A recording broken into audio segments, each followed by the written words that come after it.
Assalamualaikum warahmatullahi wabarakatuh.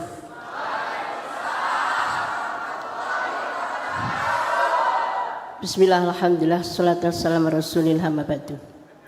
Yang terhormat Bapak Pejabat Bupati Jombang, yang terhormat Bapak Ketua dan anggota KPU Bawaslu dan seluruh jajarannya, yang terhormat para panelis, yang terhormat para pimpinan partai politik di Kabupaten Jombang, dan seluruh warga Kabupaten Jombang yang sangat kami cintai dan kami banggakan.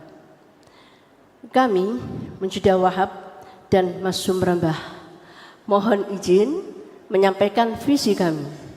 Jombang melaju untuk mewujudkan pembangunan merata, masyarakat sejahtera. Bapak Ibu dan semua warga Jombang yang kami cintai, saya bersama Mas Rambah berniat melanjutkan pembangunan di Kabupaten Jombang karena kami telah membangun pondasi-pondasi kunci yang telah kami lakukan dalam periode pertama dan perlu kami lanjutkan di periode tahun mendatang. Artinya, beberapa persoalan akut di Jombang berhasil kita selesaikan. Kuncinya adalah profesionalisme dan jaringan yang kuat.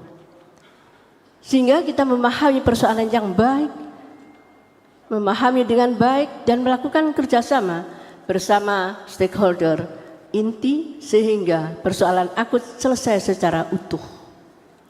Misalnya di bidang pembangunan, kami menyelesaikan penanganan banjir secara utuh. Dahulu Jombang langganan banjir di daerah Bandar Kedungmulyo, Kesamben dan Mojoagung. Akar persoalan banjir di Jombang adalah 4 sungai kunci, Kali Gunting, Marmoyo, Watu Dagon, dan Kali Kontong. Adalah tanggung jawab BPWS, pemerintah provinsi, dan Kementerian PUPR, dan ditemukan sumbatan di beberapa titik. Oleh karena itu pada tahun 2021, kami sudah melakukan MOU dengan 3 lembaga penting ini, sehingga penanganan banjir dilakukan secara maksimal dan menyeluruh. Kita melakukan normalisasi sungai sampai 197 km, pembangunan rolak 70, dan pembersihan sipon Watu Dagon. Sipon adalah saluran kunci yang dibangun Belanda. Nah, pada tahun 1913, sekarang sungai-sungai sudah mulai bersih. Banjir di beberapa titik sudah hilang dan ada yang berkurang. Tapi ada 12 titik yang masih rawan banjir karena letak tanahnya di bawah sungai di sekitarnya. Nah, pembangunan semacam ini yang perlu kami lanjutkan sehingga Jombang bebas banjir dalam 5 tahun ke depan. Bapak, Ibu, dan anak-anakku warga Jombang yang kami cintai dan kami banggakan. Contoh lain yang perlu kita lanjutkan di bidang ekonomi adalah penuntasan industri Utara Brantas. Setelah pembangunan jembatan Ploso pada tahun 2022, kita perlu melanjutkan dengan pembangunan infrastruktur jalan menuju kawasan industri. Sehingga terdapat industri yang dapat menyerap ribuan tenaga kerja dan peningkatan PAD. Kita ingin semua masyarakat di seluruh desa sejahtera. Kami telah berhasil menjadikan 211 desa menjadi desa maju dan 91 desa mandiri. Sebelumnya di tahun 2018 status desa di Kabupaten Jombang masih sangat tertinggal, desa tertinggal, desa berkembang, dan belum ada satupun desa mandiri. Alhamdulillah, di tahun 2023 kita memiliki desa maju 211 dan mandiri 91. Kita akan mendorong pembangunan desa sehingga 5 tahun mendatang, insya Allah seluruh desa akan menjadi desa mandiri semuanya. Di bidang pendidikan, kami berhasil menetapkan hari jadi Kabupaten Jombang pada tahun 2019. Hari jadi Kabupaten Jombang adalah 21 Oktober 2019. Tahun 2019. Hari jadi Kabupaten Jombang adalah yang beriringan dengan Hari Santri Nasional. Sehingga hari ini kita bisa menyelenggarakan Cifes, Jombang Festival, dengan seluruh rangkaiannya termasuk Jombang Karnival, pameran UMKM, tadarus dan lain-lain. Kita perlu pendidikan, melanjutkan pendidikan sejarah Jombang. Nilai-nilai pendidikan dan ijo abang yang berkarakter ini perlu kita rawat dan kita kembangkan di masa yang akan datang. Saya terima kasih kepada seluruh pihak yang telah bersama-sama membangun fondasi kunci ini. Demikian, terima kasih. Wallahu muwaffiq. Wassalamualaikum warahmatullahi wabarakatuh.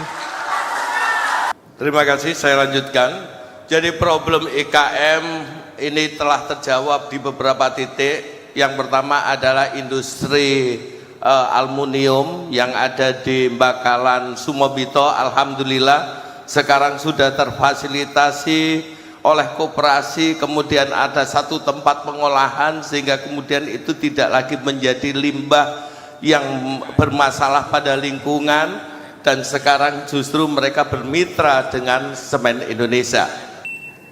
Selanjutnya kami undang paslon 1 untuk bisa menjawab pertanyaan yang sama dalam waktu 2 menit dimulai saat paslon berbicara. Ini adalah permasalahan yang setiap saat kita alami, tapi ini tidak kita alami di tahun 22, 23, 24 ini karena harga padi, harga pangan relatif hari ini masih sangat tinggi, masih di atas 6.500.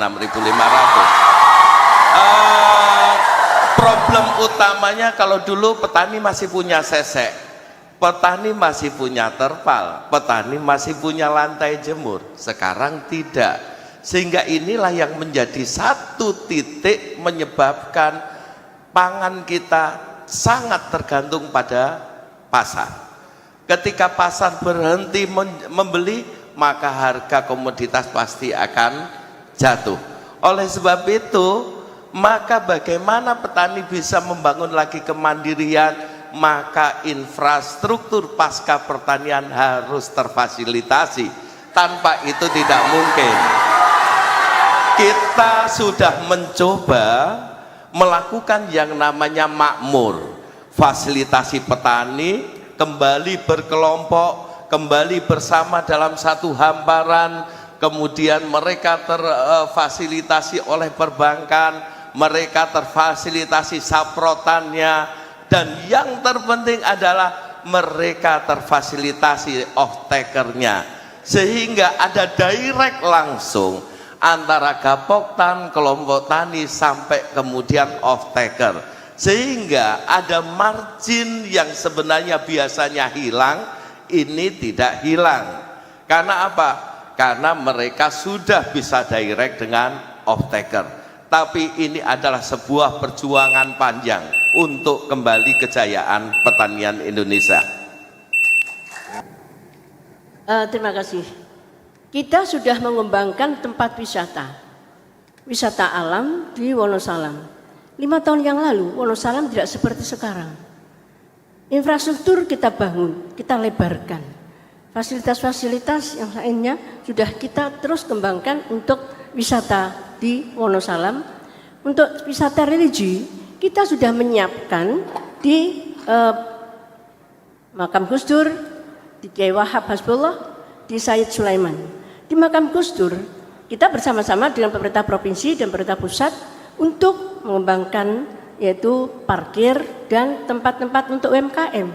Kita siapkan dan alhamdulillah ini sudah kita lakukan dan sudah juga di tempat-tempat yang lain. Jadi dengan demikian maka tempat parkiran pun dan UMKM rakyat sudah kita siapkan di masing-masing tempat yaitu wisata religi. Selanjutnya, jadi kita akan juga buat promosi yang lebih baik.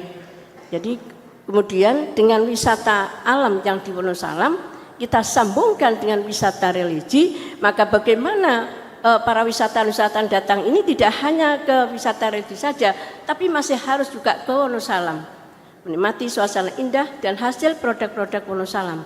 Dan di sana sudah seperti jamur di musim hujan, ya, tempat-tempat wisata yang sangat luar biasa dan bisa untuk meningkatkan ekonomi masyarakat. Jadi alhamdulillah tahun 2024 hasil perencanaan tahun 2023 jalan penghubung antara wisata religi dengan wisata alam mulai diperlebar, jalan Mojowarno, Cukir, kemudian Ceweng ke Selorjo, itu adalah garis besar yang menjadi perencanaan kawasan pariwisata kita dulu. Terima kasih. Baik, terima kasih.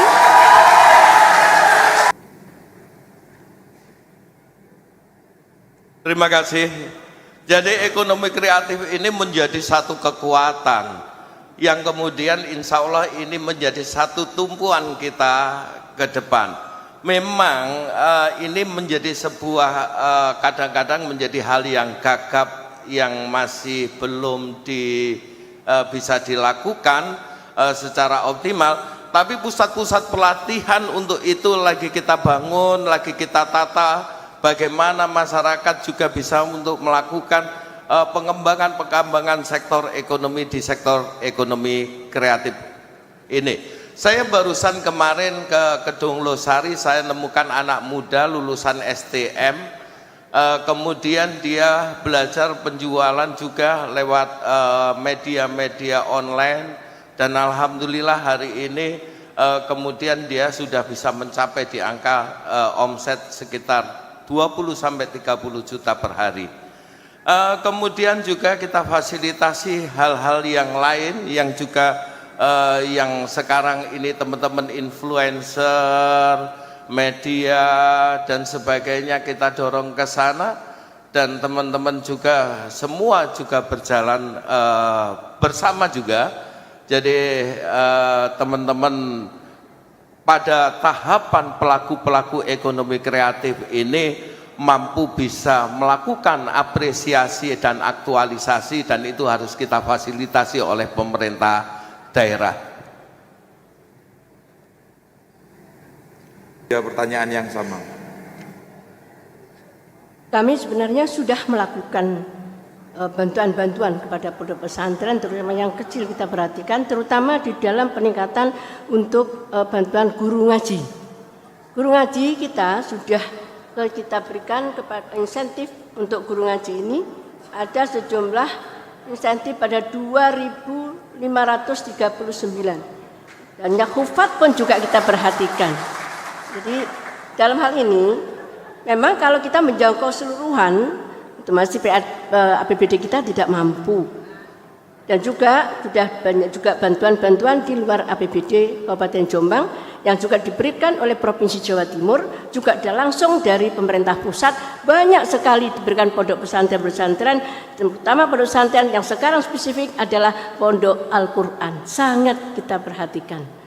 Nah, dengan demikian maka untuk bantuan-bantuan yang guru-guru dan juga santri-santri murid yang untuk SMP, SMA, kemudian SMP dengan MI, kemudian SD, ini untuk anak baru kita fasilitasi pakaian seragam gratis setiap tahun kita berikan kepada anak-anak murid SD, MI, Sanawiyah maupun SMP, baik itu negeri maupun swasta, baik itu mampu atau tidak, semua kita fasilitasi seragam kain untuk anak-anak setiap tahun. Jadi dalam hal ini kita sangat memperhatikan, kalau memang Allah menakdirkan kami dipercaya untuk menjadi bupati ke depan sama wakil bupati, akan kita tingkatkan untuk bantuan pada pesantren-pesantren yang dimana itu sudah kita fasilitasi untuk pesantren, terutama pesantren yang memang muridnya di bawah 200. Baik. Jadi kita hari ini masih punya 35.000 orang di pengangguran terbuka di Kabupaten Jombang. Ini merupakan satu PR besar kita, dan alhamdulillah pada periode tahun 2018-2023 meskipun kita berada di tengah-tengah pandemi COVID-19 di mana angka pengangguran sempat melonjak tinggi, namun hari ini kita angka pengangguran kita hampir sama flat seperti tahun 2019. Artinya bahwa ekonomi kita sudah bergerak kembali ke normal. Untuk itu apa yang harus kita lakukan? Maka kita sudah sepakat bahwa periode ke depan kita akan mengerjakan kawasan industri, bukan kawasan peruntukan industri. Kawasan industri kita utara sungai yang sudah kita mulai dan mulai kita tata infrastrukturnya di masa pemerintahan kita, ini akan kita selesaikan di tahun periode yang akan datang, dan itu bisa estimasi kita membawa 60.000 tenaga kerja. Kenapa 60.000 tenaga kerja? Hitungannya seperti halnya yang dilakukan di kawasan industri Ngoro yang 350 hektar, kita kawasan industri kita lebih dari 1.000 hektar, dan itu sudah ready untuk kita mulai di tahun 2025. Terima kasih. Membangun yaitu gedung kesenian. Juga telah mengadakan event-event juga kesenian. Di dalam Jombang Bergadang, kita sudah alokasikan dana untuk pengembangan bidang kesenian. Ya, terima kasih. Jadi alhamdulillah di masa pemerintahan kita gedung kesenian ada, kemudian alhamdulillah di masa pemerintahan kita event-event budaya sudah mulai berkembang, ada Arimbi bercerita, ada event Damar Wulan, ada event yang ada di Cupak, kemudian event unduh-unduh, kemudian ada juga tari topeng Jati Dhuwur, kemudian sandur Manduro. Ini sudah berkembang luar biasa. Di samping ludruk, di samping juga jaranan, ini sudah berkembang. Memang event-event ini menjadi event tahunan yang sudah kita lakukan terus menerus, seperti halnya Candi Arimbi. Kita kerjasama dengan pemerintahan desa, kita support pendanaan, sehingga ini menjadi event tahunan yang ada di Desa Pulosari, Kecamatan Bareng. Kita punya event Damar Wulan di Sudimoro Megaluh, dan ini menjadi event tahunan juga. Kemudian kita punya event Sumber Soko di Jatiwates, yang ini menjadi event yang luar biasa. Demikian juga yang ada di Cupak Ngusikan, dan ini bukan lagi dinikmati oleh orang lokal, orang luar kota sudah mulai berbondong-bondong, termasuk unduh-unduh yang ada di Mojowarno. Terima kasih. Kekerasan terhadap perempuan dan anak. Dalam hal ini ada dua. Pertama, preventif.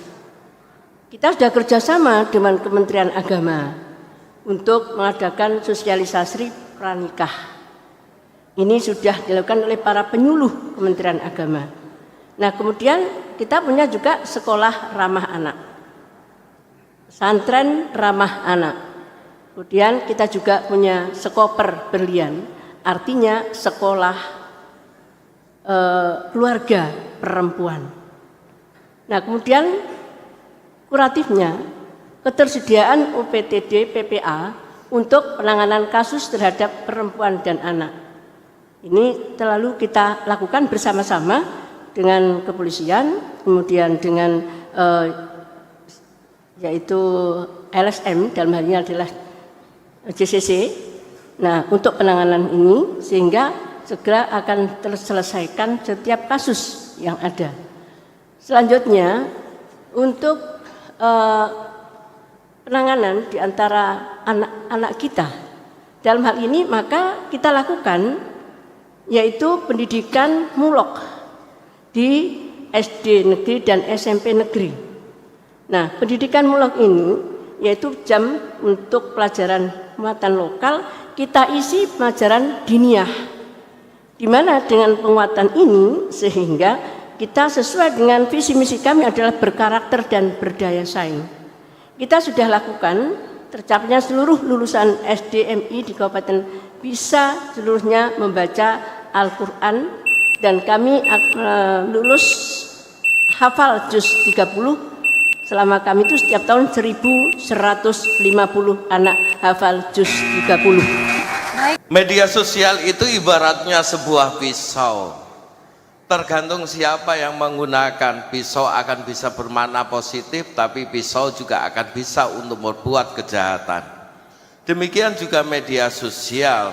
Oleh sebab itu kita akan mencoba untuk membangun para influencer, para penggiat-penggiat media sosial untuk tumbuh kembang di Kabupaten Jombang pada hal-hal yang positif kontennya. Misalkan kita coba salah satu konten misalkan adalah tentang Budi Wijaya di Kabupaten Jombang. Bagaimana Budi Wijaya, sebuah entitas ludruk di wilayah Ngusikan, mampu kemudian menggunakan media sosial ini untuk selain mereka itu nilai ekonomisnya muncul, tapi pada satu sisi juga itu bisa menyampaikan pesan-pesan kepada masyarakat. Kita juga lihat bagaimana Ukil, bagaimana kemudian Dika itu mampu membawa pesan yang diberikan kepada kita sehingga itu punya nilai positif.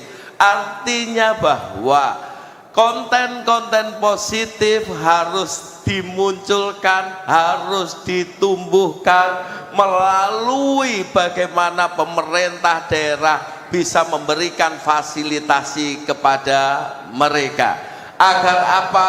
Agar media sosial bukan berdampak negatif, tapi media sosial punya nilai positif untuk membantu karakter dari masyarakat.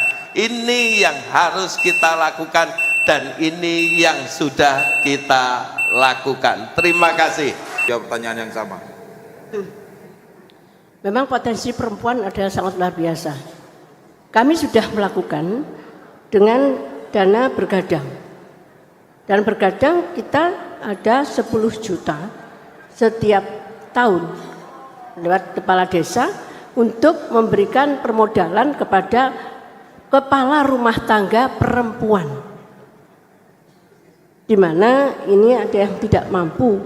Kemudian kita juga fasilitasi di mana perempuan-perempuan ini sudah di masyarakat itu kita berikan satu pelatihan-pelatihan, di mana dalam hal ini jadi perempuan untuk mengurangi ngerumpi, mengurangi petan dan sebagainya, mereka bekerja sebagai buruh tani, mereka bekerja untuk di pertanian dan lain sebagainya.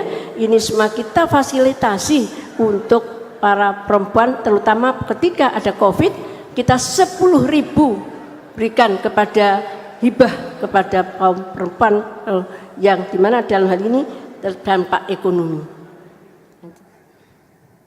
Saya masih teringat 5 tahun yang lalu ketika kami berkampanye sama Ibu Munjidah Wahab, kami menemukan sebuah industri kecil berbasis rumah namanya Samiler di Desa Kayangan, Kecamatan Diwe. Ibu Munjidah begitu melihat itu, oh ini akan bisa menjadi sesuatu yang istimewa kalau dikelola yang baik, dikasih pelatihan yang baik, dikasih bagaimana packaging yang baik, dan bagaimana mereka memasarkan. Sehingga Samiler Desa Kayangan sekarang bukan lagi menjadi makanan kelas bawah, tapi ini sudah menjadi makanan kelas atas. Itu yang harus dibangun pada sektor. Menjawab pertanyaan yang sama. Masalah kemiskinan ini ada 2 opsi. Pertama adalah kemiskinan mutlak, yang kedua adalah kemiskinan kultur. Ketika kemiskinan mutlak ini memang mulai dari orang tua, anak, ini memang tidak mampu. Kalau kemiskinan seperti ini harus diberikan BLT. Namun kalau kemiskinan kultur ini kadang-kadang karena SDM, karena kurang adanya informasi, karena adanya untuk agar supaya ini kultur ini harus diberikan pelatihan-pelatihan. Kemudian setelah pelatihan diberikan permodalan. permodalan ini pun kemudian pemasaran. Kita harus mendampingi dan sudah lakukan itu. Jadi untuk kemiskinan kultur ini yang masih harus kita perhatikan untuk berikutnya ke depan, yaitu akan kita tingkatkan apa yang sudah kami berikan kepada mereka untuk kemiskinan mutlak ini, untuk pengentasan kemiskinan. Terima kasih. Jadi alhamdulillah angka kemiskinan kita, meskipun kita dengan 2019 awal kita memimpin, kita hari ini ada penurunan sedikit, meskipun pada tahun 2021 ketika terjadi pandemi COVID-19 angka kemiskinan kita sempat mengalami kenaikan yang signifikan, tapi di tahun 2023 melandai kembali bahkan lebih rendah daripada tahun 2019.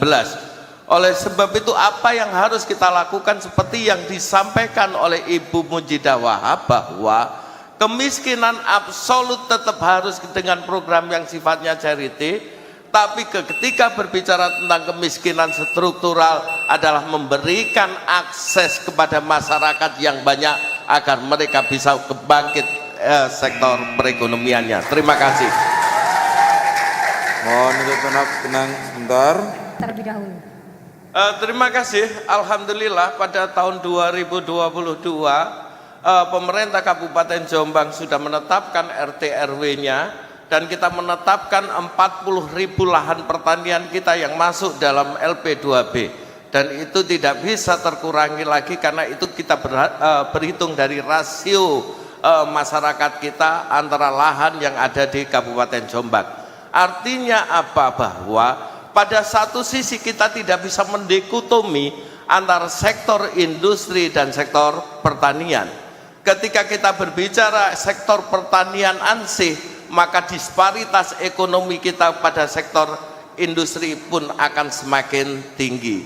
Itu menjadi perdebatan kita, sehingga pada penyusunan RT RW Kabupaten Jombang kita menetapkan bahwa ada 3 zonasi industri di Kabupaten Jombang.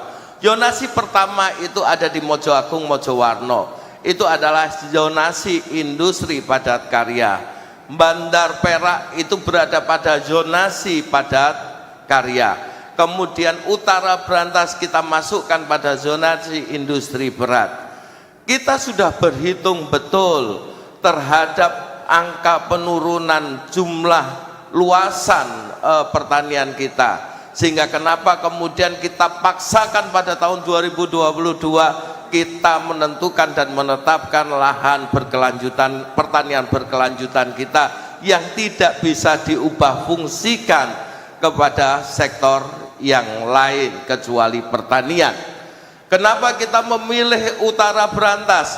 Karena kita juga berpikir pada zonasi di Utara Brantas, daerah Kars, daerah Kapur, tingkat pengairan agak berkurang, sehingga itu akan menjadi zonasi industri. Terima kasih. Ada sebuah SD di wilayah Utara Brantas, itu muridnya cuma ada sekitar 12, 1 sampai 6, kelas 6. Kemudian ada di desa Sumberaji juga sama. Kemudian di beberapa daerah juga mengalami hal yang sama. Bahkan Pojok Klitik itu di daerah desa Pojok pun muridnya tidak terlalu banyak, tidak lebih dari 40 orang kelas 1 sampai kelas 6. Ini bagi saya, ini adalah satu wujud bahwa ini keberhasilan kita pengendalian penduduk. Bukan karena apa? Memang di beberapa daerah seperti Sumberaji, di Kedung Dendeng dan sebagainya, muridnya itu kecil. Karena apa? Karena memang jumlah penduduknya tidak ada di sana. Terima kasih. Baik, mohon untuk tetap. Boleh untuk semua pendukung tetap tenang. Untuk semua pendukung agar tetap tenang, kami persilakan pasangan calon nomor 1 untuk menanggapi. Terima kasih. Jadi saya nggak tahu sumber penelitiannya seperti apa, Gus Salman. Tapi memang itu menjadi kajian kami Memang di beberapa SD memang harus kita mergerkan karena memang jumlah penduduknya tidak terlalu banyak. Misalkan saya dulu di SD Banjaragung 2. SD Banjaragung 2 dulu itu adalah untuk khusus masyarakat dusun Banjaragung, dan SD Banjaragung 1 untuk dusun Banjarjo. Meskipun itu satu dempet. Tapi akhirnya nun sewu terjadi merger. Kenapa? Karena masyarakat Banjarjo, masyarakat kemudian Banjaragung usia sekolah tidak terlalu banyak, sehingga itu tidak banyak murid, sehingga kemudian itu di merger. Terima kasih. Baik, kami persilakan paslon nomor urut 1. Terima kasih Bapak, Ibu, dan saudara-saudaraku semuanya warga Jombang yang kami cintai dan banggakan. Kami pasangan nomor urut 1, Ibu Munjidah Wahab dan saya Sumrambah, menyampaikan rasa terima kasih yang sebesar-besarnya atas kerjasama dan dukungan yang luar biasa, sehingga kami bersama Bapak, Ibu, dan saudara-saudara semua sampai pada titik sekarang ini.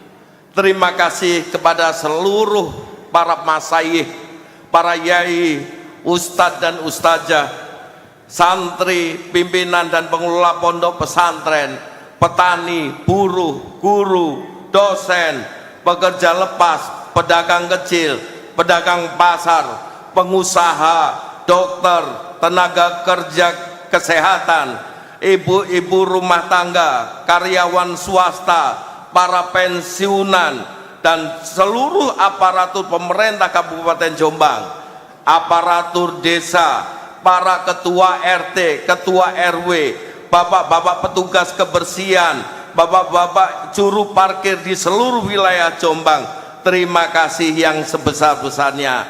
Tidak lupa juga kami haturkan terima kasih yang tidak ternilai kepada Bapak Ibu Forkopimda, kepolisian, TNI, dan semua pihak yang terlibat dalam penyelenggaraan Pilkada Jombang. Juga terima kasih kepada Bapak Warsubi dan Gus Salman yang telah menjadi kompetitor sekaligus partner yang baik dalam mewujudkan pesta demokrasi di Jombang yang aman, damai, jujur, dan adil.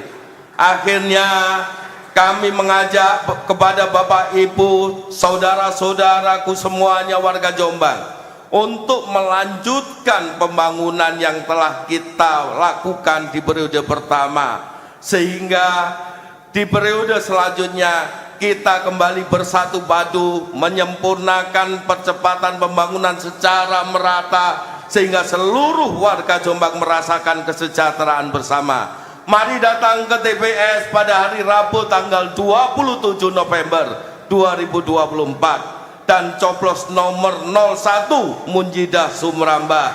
Insya Allah Jombang yang kita cintai akan maju merata sejahtera bersama. Semoga Allah meridhoi langkah kita semua. Masih ada waktu. Tuku nongko ning Tembelang, golek tampah ning pasar Ploson.